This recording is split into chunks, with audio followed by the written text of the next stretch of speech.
Tudi novosti na področju bolniških staležev že veljajo. Pacienti in delodajalci morajo biti po novem pisno obveščeni o režimu bolniške. Na primer, ali mora bolnik počivati in ostati doma, ali lahko hodi na sprehode, sme v trgovino. Koliko takšnih režimov pa sploh obstaja?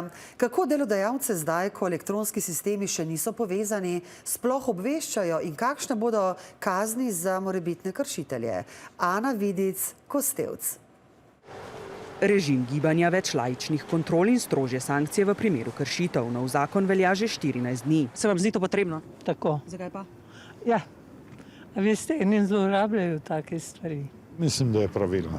Jaz mislim, da je to povečevanje kontrole nad ljudmi in odraža to, da pač v družbi je vse manj zaupanja drug drugemu. No? Osnovno pravilo v času bolniškega staleža je, da smo doma. Torej, ko jo nekdo zboli, mora ostati doma, razen seveda, če zdravnik oceni, da je določeno gibanje, določen režim gibanja za njega dopusten, v določenih primerih lahko celo priporočljiv. V zadnjih 4 letih je v Sloveniji skupni odstotek izgubljenih delovnih dni presegel 5%, kar nas uvršča med države z višjimi stopnjami. Tudi dr. Rebolj se strinja, da mora biti bolniški stalež nadzorovan, a meni, da je bil zakon sprejet brezglavo. Nismo dobili nobenih resnic, pametnih navodil, na kakšen način mi to pravzaprav naredimo. Ni nobenih predpripravljenih, režimov staleža, tako da pravzaprav niti ne vemo, s čem operiramo. Ker točno določenih režimov bolniške ni, so v kamniškem zdravstvenem domu določili 3 možne. Počitek, ki pacientu določa, da mora biti v času bolniške doma,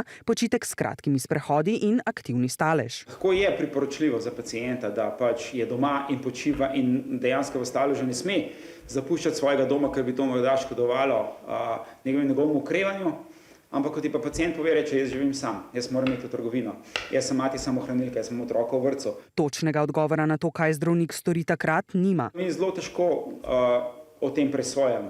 Zakon je precej generalen in predvideva, da bo zavod v roku 3 mesecev sprejel podrobnejša navodila in recimo eno od teh podrobnejših navodil, ki jih že na zavodu pripravljamo, je to, da bomo seveda ta kraj bivanja nekoliko širše razumeli. Zdravniki zdaj delodajalce pisno obveščajo le ob njihovem povpraševanju. ZZZS pa bo letos povečal tudi število kontrolorjev, ki so lani do novembra izvedli 5150 kontrol. Najpogostejša kršitev pa je bila neupravičena odsotnost od doma.